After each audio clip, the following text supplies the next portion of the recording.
Every year, Parshas Noach, I always feel a little bit bad for Noach.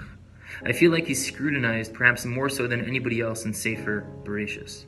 And I always feel like he gets the short end of the stick and he's being compared to the greatest of all time. He's being compared to Moshe Rabbeinu, he's being compared to Avram Avinu. The Meshech Chochmah, well-known Meshech Chochmah, tells us that Noach started off as an Ish HaElokim. He was amazing, but then at the end of the parsha, we know after the flood, he became an Ish HaAdamah. Moshe Rabbeinu, on the other hand, started out as an Ish Mitzri and eventually rose and became an Ish HaElokim. And then Meshech Chochmah tells us all because Moshe Rabbeinu was Osek B'tzarchei Tzibor.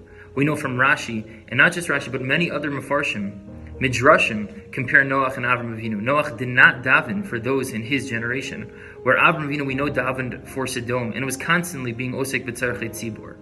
But it's not just Mefarshim, and it's not just Rishonim, who kind of call out Noach in a way, but the Navi in Yeshaya even refers to the Mabul as Mein Noach, telling us that the Mabul was almost Noach's fault because he didn't daven for those around him. The Medrash says he didn't rebuke those around him.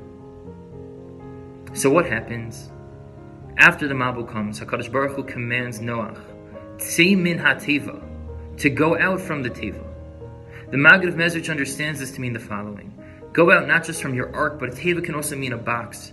Go beyond your own Daled Amos. Right now you are the Av Hamon Gayim. You are literally the father of humanity. Whoever is going to exist is going to be a Ben Noach. Everyone. L'dorei Doros comes from you.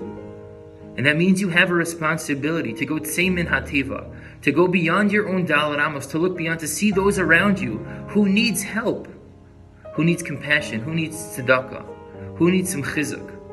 We have to go beyond our own Daled Amos and constantly look to the right, look to the left to see who needs help, who needs chizuk. There's a Jew here in Chicago who's a very, very successful kiruv professional. And he himself is a Baal Tshuva. And it's an amazing story how he decided to become frum. He was working in Washington, D.C. He had an internship. And he was on his spiritual journey. And he said he's going to try out Orthodoxy. And he became a little bit affiliated with the shul. He kept on going to the shul. Every morning he would go for Shacharis, but he didn't own a pair of tefillin.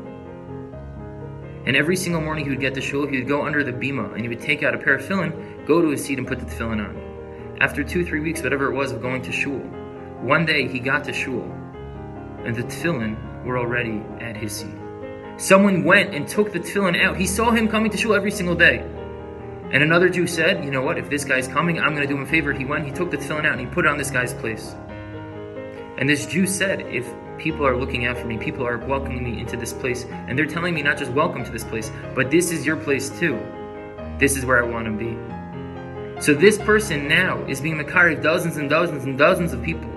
But it's all because one Jew in Washington, D.C. was Tzei min ha-teva. He could have just shown up to shul, threw his talis over his head and done his thing and left. But it wasn't just about that. He was constantly looking to see who's around him.